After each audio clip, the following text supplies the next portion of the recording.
Hey, welcome everyone. Welcome on this September 1st. Brand new day. Something interesting is happening right now with my live stream, and I'll tell you about it in a little bit. But first, ladies and gentlemen, we got to talk about something that's been bothering me.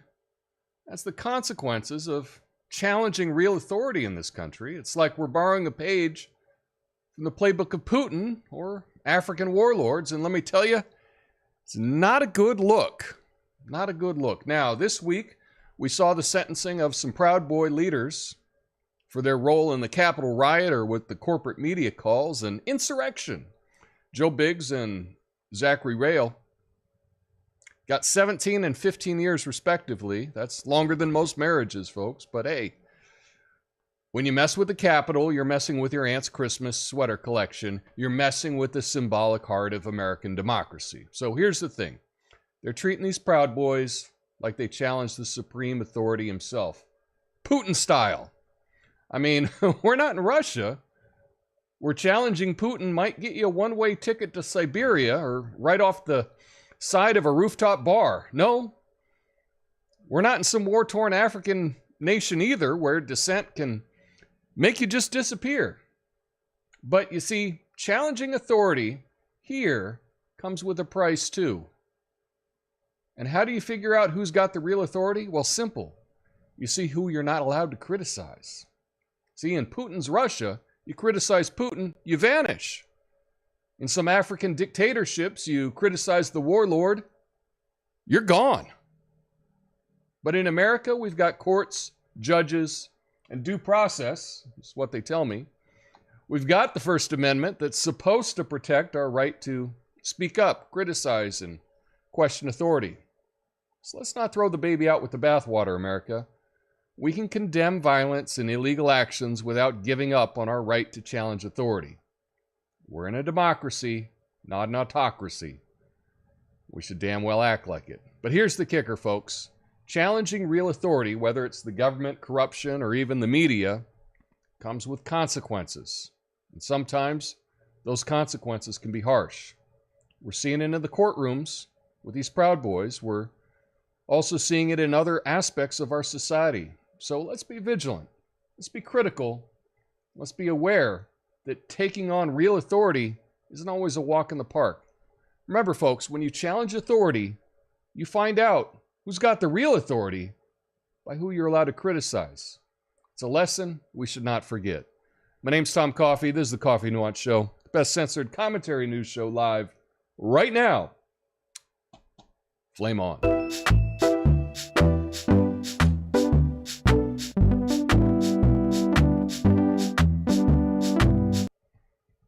Hey, here we are. Indeed. You like that? Pushed off the side of the building. This is actually an art piece by a Chinese artist. But you get the idea. You get the idea. You know, a lot of Putin's critics have just, they've fallen off. Sky bars, right? Don't go to a sky bar if you criticize Putin. That's something that you need to know. Now, you've heard this quote, right? To learn who rules over you, simply find out who you're allowed to criticize. You've heard that. And they say it was Voltaire, right? Well, as today's a Friday, a fact check Friday, quote wasn't actually Voltaire, right? It was actually a neo-Nazi named Kevin Alfred Strom, which is really too bad because it's a great quote. It's a great quote. But now that you know that some neo-Nazi said it, and I will say I haven't looked up. I haven't actually found out that this guy was an actual neo-Nazi. I'm taking the word of the corporate media that's telling me that. So that could be wrong too, right? But if you find out neo-Nazi had a good quote, you really don't want to use it, do you? So I think I think we should still attribute this quote. It's a great quote to Voltaire with the disclaimer. And, the quote should be something like, to learn who rules over you, simply find out who you're not allowed to criticize. And that's Voltaire, maybe. So, good quote, but, man, don't really want to use it based on how it was. But then again, what if, but then again, a lot of people do use quotes from not just neo-Nazis, but actual Nazis. The Democrats used the big lie, right? The big lie. And that's actually a quote. That's a term from Hitler. Yeah, that's actually from Mein Kampf, right? Die große Lüge, right? So I don't know. I'm a bit torn. Should we even use that quote anymore? I don't know. But I tell you what, I'm pretty crushed about this Proud Boys verdict. So let's get into the story. Also today, it's a Fact Check Friday. So I got a couple fact checks that I want to roll through you today and give you a couple of stories and end on some perhaps good news. So anyway, let's get to this first story about this Proud Boys sentencing.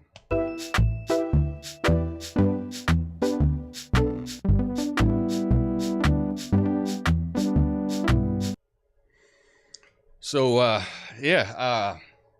two former leaders of the Proud Boys have been sentenced for their roles in the January 6th Capitol attack. Joseph Biggs received 17 years in prison, while Zachary Rail got 15 years. Biggs was seen as a key planner of the assault, or that's what they claim, and his sentence is among the longest for such cases. Rail led the initial breach and received a lesser sentence. Prosecutors wanted even longer terms. The judge considered the attack as terrorism, affecting the sentencing. The cases highlight efforts to address the consequences of the Capitol attack. So, yeah, and then today we've seen that there was another guy sentenced. If I can get this stupid mouse to work. Come on, mouse. You're kidding. Well, all right. Well, I won't be pulling it up on that computer. But another one was sentenced to, I don't know, 10 years, a dozen years. I'd pull up the story. My mouse just stopped working. How about that? And later today, we're going to find out about Nordine, who's also going to be sentenced today, and the president is going to be sentenced. President of the Proud Boys will be sentenced next week. But these sentences are really long. I mean, these sentences are longer than a lot of murder sentences, right?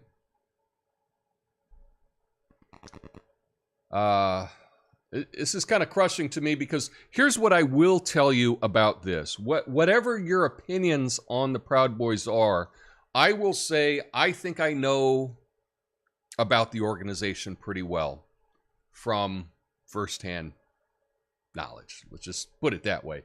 And I will say I have never seen an accurate article in the corporate press about the Proud Boys. I've not seen one that in my opinion is fair reporting. I've not seen a single story. So if you're getting your news about this organization from the corporate media, in my opinion, you're not getting real news. You're not getting real news at all on that. I've not seen a single story that I think is accurate.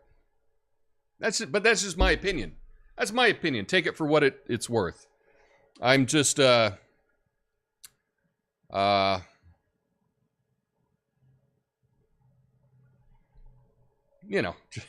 just some guy. Just some guy. Take it for what it's worth. But I I haven't seen anything accurate about this organization whatsoever, ever, not once. And it continues with these sentences today. But, you know, when you control the entire media, you can control the opinions of the country. But I think this is very dangerous. This is very dangerous. And I am very glad that I don't live on the East Coast. I'll just say that. I'm glad I'm way out here on the West Coast because, you know, I'm...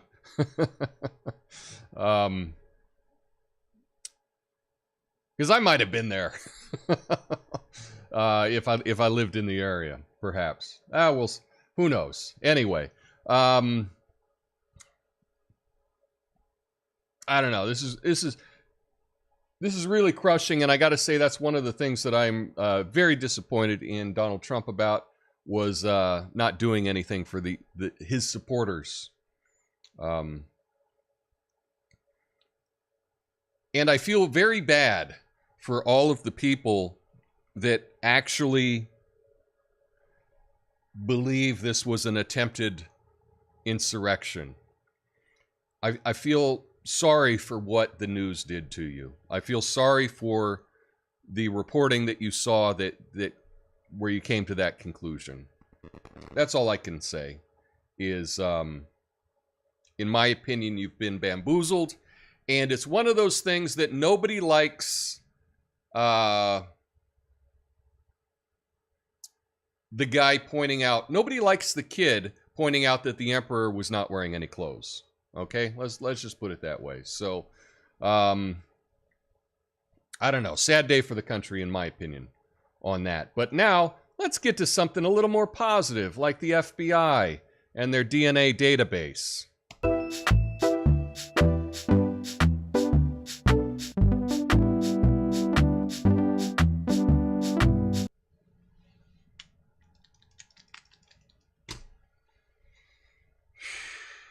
Kidding me. Okay. Connection lost. Connected. Here we go. Okay, here we go. You know, folks. See if I can fix this. Boom. There we go. The FBI wants to double its budget for DNA collection. What can go wrong there, right? Apparently, they're on a mission to turn the whole country into one giant crime scene investigation. They've already got nearly 22 million DNA profiles already. They're like a kid hunting Pokemon. Gotta catch them all. So the FBI's amassed DNA profiles from 21.7 million people, about 7% of the U.S. population, and wants an extra 53 million to manage this database. I say we just give it to them, right? The increase is due to collecting DNA from those arrested or detained by Homeland Security. This has raised concerns about privacy and potential universal DNA database. Advances in technology and policy changes are behind the surge in samples, including rapid DNA analysis. Migrant detentions have also contributed to the database growth. So, what could go wrong here, right? What could go wrong? Yeah, I think it's, I think we should all give our DNA to the government. They should just have all our DNA. And then that way, when there's a crime, they can frame anybody they want to and just claim that they have DNA on it. Because the public just hears DNA and they go, oh, okay, well, it must be guilty then. Must be guilty then. Tough. It's tough. And then you look into who's bought like Ancestry.com and 23andMe, and you find out who they sold all the data to, these corporations.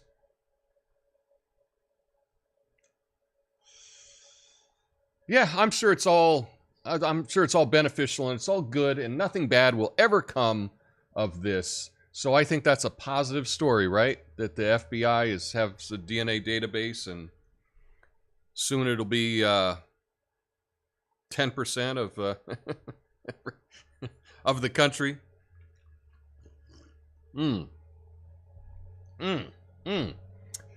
Yeah, well, speaking of challenging authority, if you like challenging authority, you're going to like this next story.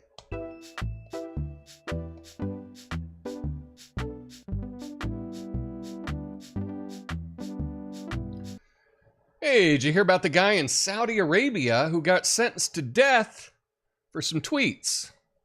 Yeah, apparently he was so literal with his criticism, the Saudi court took him seriously and said, well, if you're going to talk about justice and corruption, we'll show you some real justice and corruption.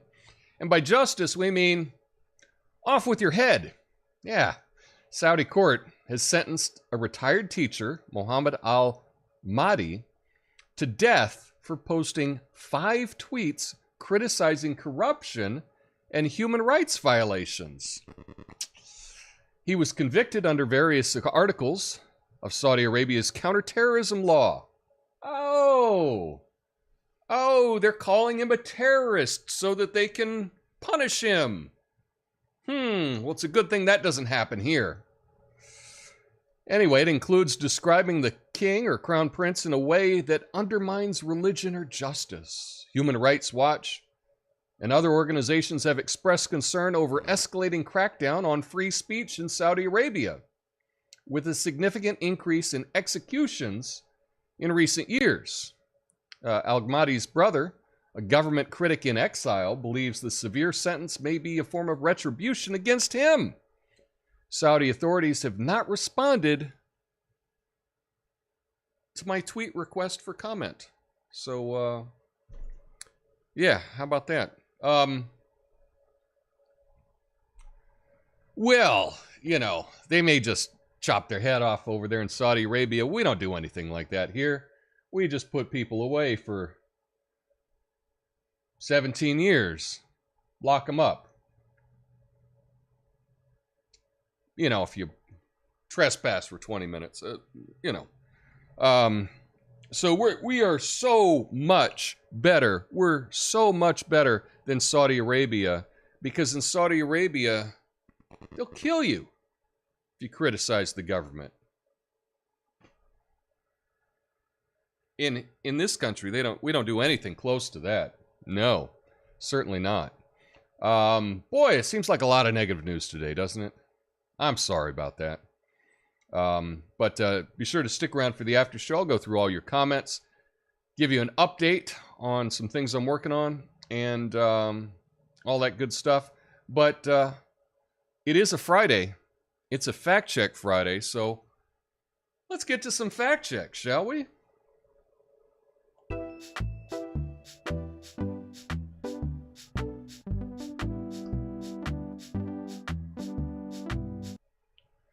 Oh yeah, Biden and the KKK. Oh, you think I'm just being hyperbolic? You think I'm just exaggerating something? Oh no. Let's check it out here. This is from Newsweek, fact check, done yesterday. Did Joe Biden attend KKK leader's funeral? Oh well. Joe Biden was accused of exercising a double standard this week by Ted Cruz, who claimed that despite Biden's leading a charge against white supremacy terrorists, he'd honored a former member of the KKK. Republican Texas senator said the president, who'd previously referred to white supremacists as the, quote, most lethal terrorist threat the U.S. faces, once eulogized an exalted cyclops, a title given to local leaders of Klan chapters. However, the truth deserves more explanation. So here's the key, folks. It deserves explanation. We're not just going to say it's true. No. We need to explain this to you, okay? So here's the claim. And again, what I say in fact-checking is the first thing we do is we look at what the actual claim is. So the claim here is during an interview with Newsmax, 2 days ago, Cruz claimed Biden gave a eulogy at the funeral of a KKK exalted cyclops after being played a clip of Biden calling white supremacy the greatest terrorist threat we face in the homeland. Cruz said, "Listen, that's idiotic. And by the way, to be clear, white supremacy is evil and bigoted, and Joe Biden has some gall talking about it because Joe Biden, 12 years ago, gave the eulogy at the funeral of former exalted cyclops of the KKK." So let's get into the facts, shall we? Oh, look at that. Biden did give the eulogy of a KKK exalted cyclops.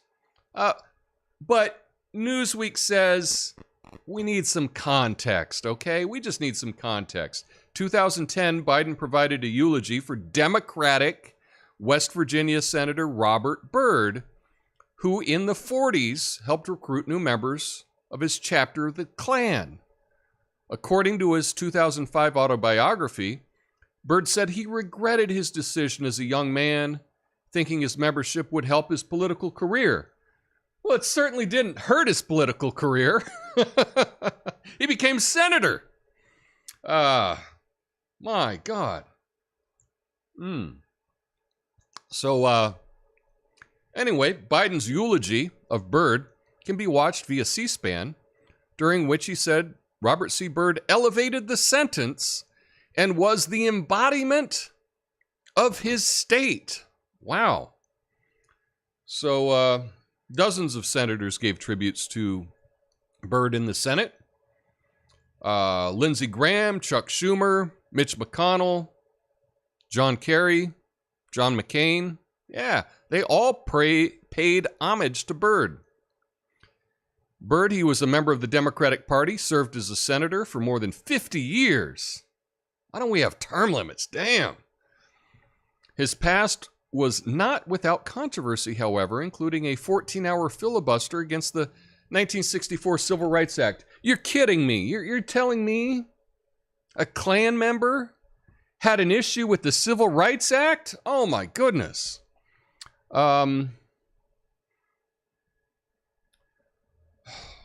Anyway, throughout his career, he made many attempts to amend for drawing in 150 members to the Klan and for attaining a position of exalted cyclops.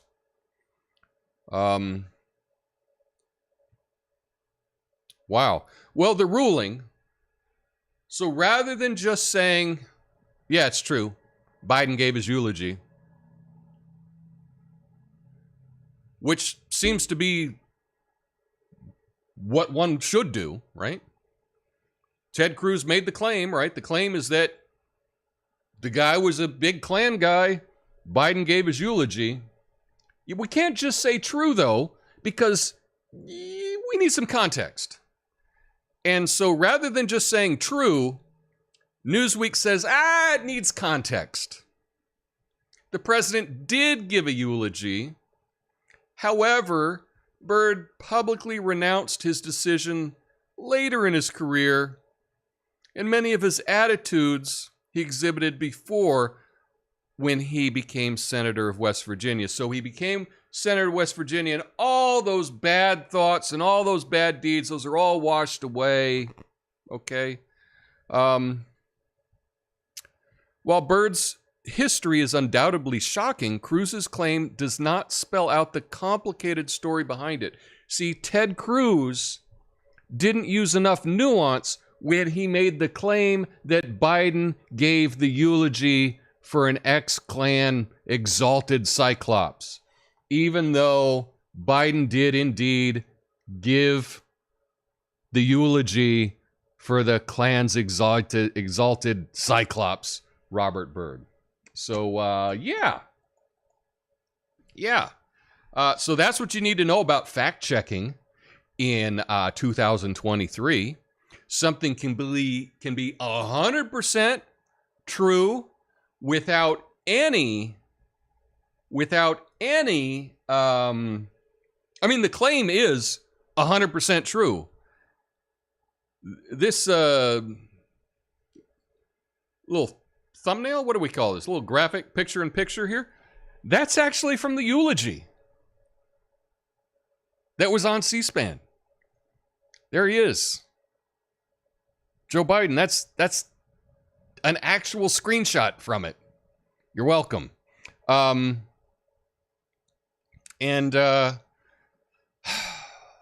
according to Newsweek, it's not exactly true. We need some context. So there you go. That's fact-checking in 2023.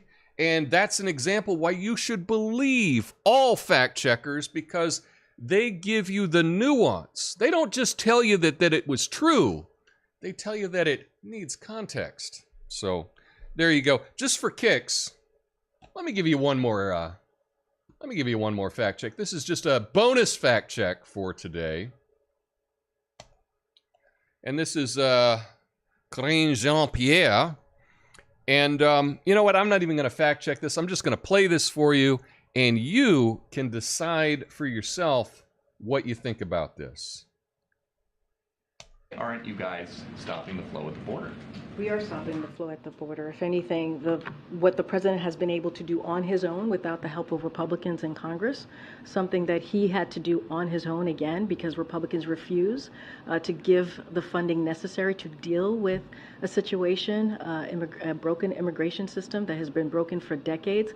What they choose to do is play politics, but the president has put a plan that is indeed, the data showing is that it is indeed slowing down the flow. So that's it. What do you think? What do you think? Did Joe Biden? He's the absolute best on the border in the history of our country. I'm surprised she didn't even say that. That's the claim. I'll let you decide for yourself what we should think about that. I'll let you decide for yourself. One thing that I do want to mention, and I'll just show you a little trick that is often used. A little trick. If you judge things every month, right? And 1 month it goes down, then you can say, oh, it's gone down. It's gone down so much.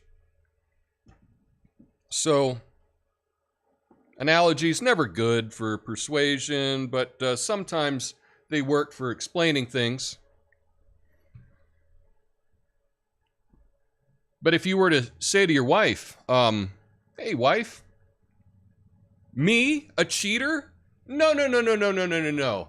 This last month, I cheated way less on you than I did the previous month. The cheating that I did on you last month is down 50% from the previous month, so what the hell is your problem, right? That's a little trick that is often used, but I really got to hand it to her. She's really making her money for standing up there and being the professional liar. But it's not just her, right? I mean, that's the job of the press secretary, is to lie for the president, right? That's in the job description. I'm just shocked by how over the top it is. But you can do that if the press doesn't really cover it, and you can say anything you want to. You're only going to see this in certain press, and most Democrat voters are not going to see this story whatsoever. So, kudos to her. Anyway, we need some good news today. We need some good news. So, let's end it on some damn good news.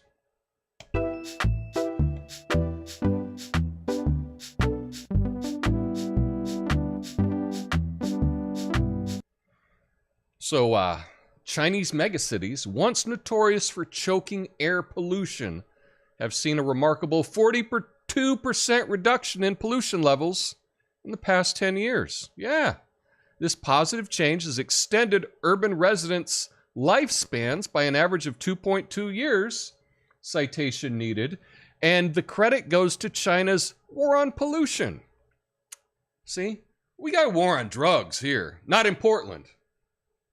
We don't have a war on drugs. But in the U.S., we got a war on drugs. China's got a war on pollution.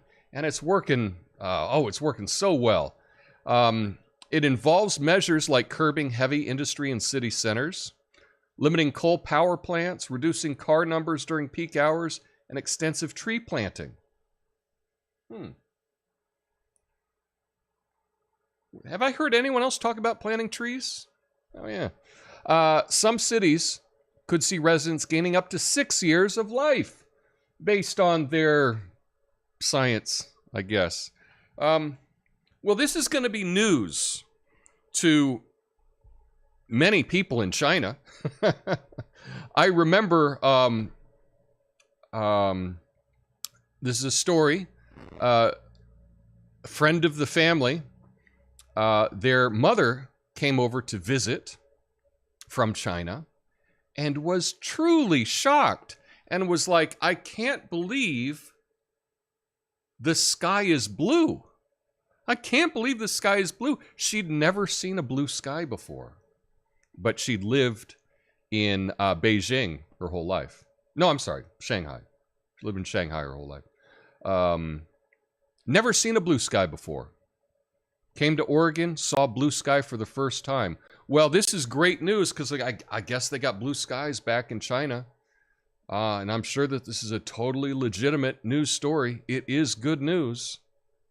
And I think it's great that in China, they've moved some of the heavy pollution stuff outside of the city because therefore, the city air is different than the air out in the country. And it certainly never moves. Like pollution will never move into the city if it happens out in the country. It's kind of like in the U.S. where we push all of the manufacturing overseas. And that pollution over there, which isn't regulated, certainly doesn't come back here.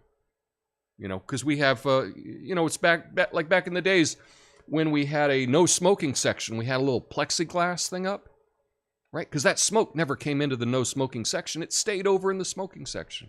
So anyway, this is good news. I know I'm sarcastic. What are you going to do? I can't help it sometimes. It's hard to find good news. It really is. But I will keep trying to do that. Anyway, that's all I have for you today. Stick around for the after show. I'll be going through all your comments. Give you a couple updates. But I hope you have a glorious weekend. It is Labor Day on Monday. So I may be live. I may have something recorded. We'll see. But I'll be back. And I'll see you then. Have a beautiful day. Peace.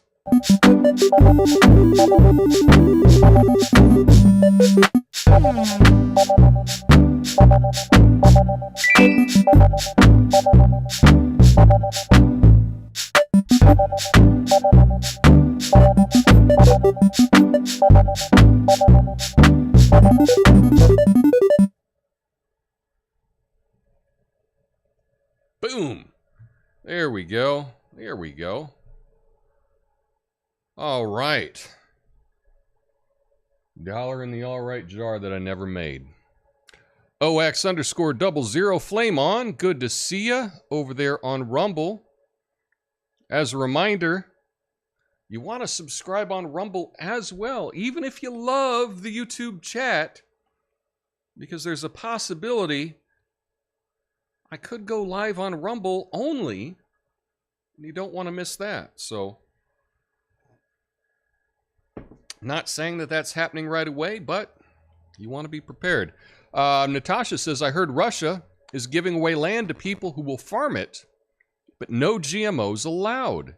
Is Putin really that bad? Putin is the worst. Don't you dare question it. He is a very, very bad man. He's bad. And anyone that doesn't say that he's bad, well, then they're siding with the bad man. So, there you go. I didn't know the big lie was from Mein Kampf. Not my kind of reading material. It is interesting. it's very difficult to talk about anything, anything in that part of history, because then you can get accused of all kinds of stuff, right? You can get accused of all kinds of stuff. I will say, though, that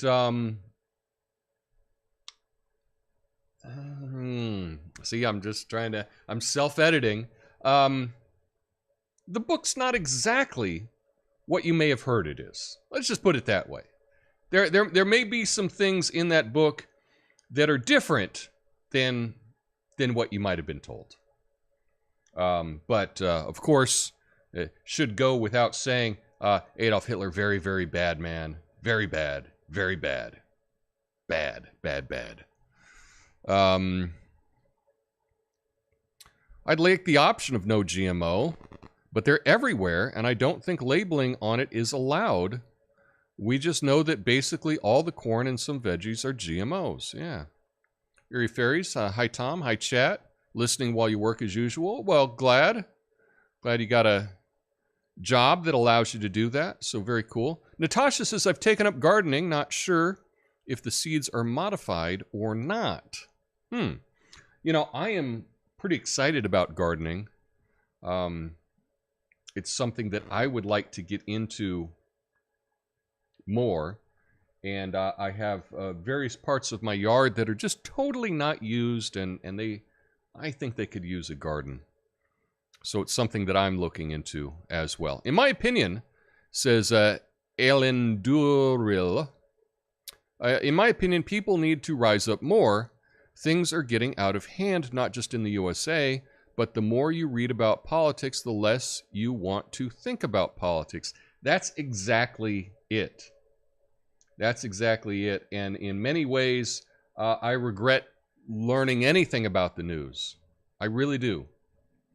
And if you are especially informed on the news, it can be very alienating to people around you. And it's tough. That is tough. Frame anyone. Nailed it. Yeah, that's kind of what I see. Ever since, Jesse says, ever since Snowden revealed we were spied on, despite congressionally under oath, despite congressionally under oath lying that we weren't, I basically gave up on a constant surveillance state. I'll just push back where I can. I get it. Exalted Cyclops. I've never heard that term before. Kind of weird term. Good name for a band if it weren't related to the KKK. Yeah, that would be kind of a cool band name, but you can't use the band name. Can't do that now, right? Exalted Cyclops, is that an officer title or a hazing nickname? I have no idea. I don't know anything about... I really don't know anything about that organization whatsoever. Gonzo the Good hit me up with a nice $10 tip. I appreciate that, Gonzo. Thank you for covering these important topics today. I also feel very strongly about what is happening in our country and around the world. Well, thank you. It actually means more than you realize. Yeah. Ted Cruz needs educated on the skillful use of nuance. Yeah, I mean, Ted Cruz just made a statement that happened to be 100% true. Because when you're making a statement on TV, right, in an interview, what really works well is if you just expand on it for like 5 minutes and give the background to every single thing you're talking about. Jesse says, Newsweek needs context. The context is they're a shill. Noun, slang. A confidence trickster's assistant, especially a person who poses as an ordinary customer, gambler, etc., in order to entice others. Jesse. You're on to him. You're on to him. Natasha says, slowing from tremendous numbers to only huge numbers equals stopping in dem speak. Yeah. Yeah, good analogy, Tom. Oh, thank you. I'm not great at analogies. But I try. Plant more trees, indeed. Stephen Bush says, I'm a bit disappointed that Tom, Coffee Nuance, is taking up the position fact check provided too much nuance. Bad. I understand what you're saying. What Ted Cruz said was true. So, and you can believe that it does need to be clear. You can be. Let me just show you here real quick. Okay, so it is true, right? In my opinion, the ruling should be true, period. Needs context, or true, comma, or something like, yes, this is true, and here's some more context for it. That would be appropriate, in my opinion. If you just say needs context, to me, that's excusing it. That's excusing it. But point taken. In many other cases, he would point out that the fact checkers picked a very specific claim that they can just declare true or false and criticize them for avoiding the original claim and the nuance. I understand the point that you're making, Stephen. I do understand the point that you're making. In this particular case, Ted Cruz did not say anything that was untrue. And there wasn't anything leading or anything whatsoever. And in many other cases, what happens is the fact checker, the claim will not be specific enough. And then the fact checker will make assumptions about the claim. Okay? In this case, the claim was very, very specific. And in a case where the claim is very specific, you have to address whether that specific claim is true or false, and then you can add on to it that, and here's why. Okay? So I understand the criticism, and I appreciate it. But in this case, he seems disappointed that they didn't just declare Cruz's claim true and move on. Too much nuance.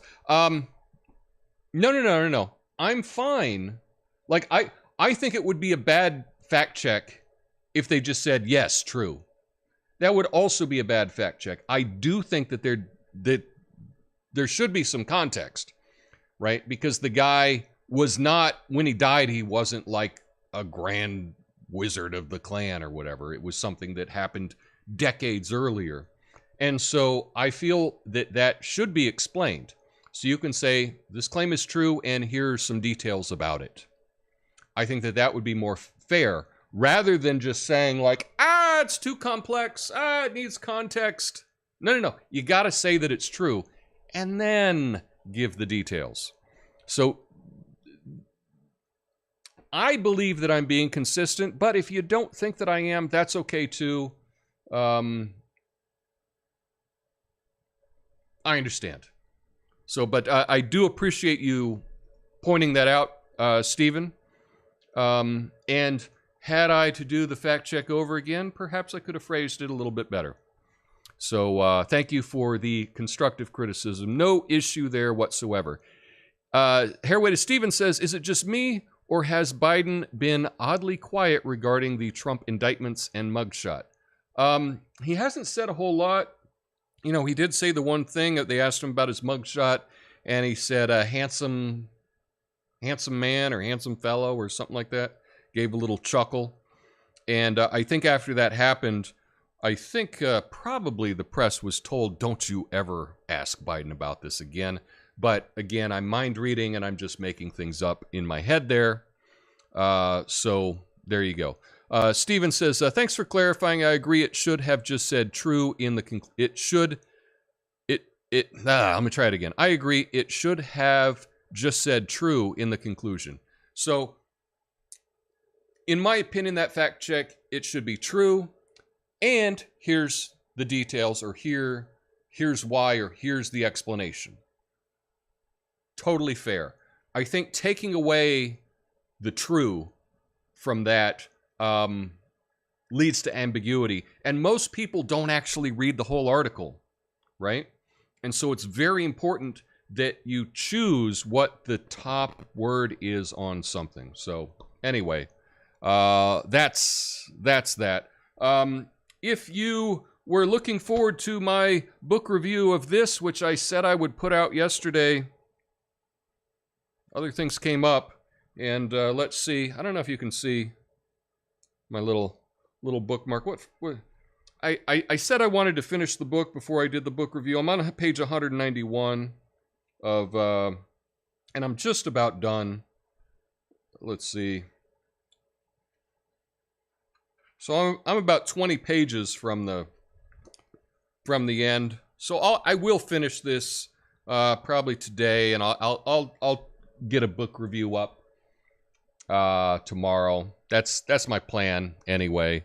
I had intended to do it yesterday, and I just got rolling on some other things. One thing that was kind of funny, you probably can't see this, but I was doing some spring cleaning, and I had some of that blue stuff that you put in your toilet tank, right? And I wasn't paying attention when I was doing some stuff, and it got all over my hands, and my hands were blue, and no matter what I did, I could not clean them.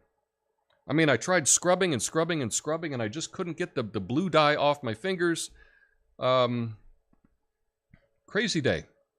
Still a little blue, but I don't know if you probably can't tell. Anywho, let's see, what other news do I have? Oh, I wanted to announce some of my new projects. I still can't name them because I'm still working on it. Everything takes longer than you think. But I really hope to launch them over this long weekend. I really hope to launch them. So thank you for the support, everyone. I do appreciate that. Do me a favor. Supposedly it makes a difference in the algorithm. You can hit that like button. That'd be dope. I appreciate that. Have a super weekend. Enjoy your day off if you are not working, if you have Labor Day off. And I guess it's like the unofficial beginning of fall, even though it's technically not fall yet. It's the unofficial beginning of fall next week. So anyway, that's all I got. I hope you all have a beautiful day, and I'll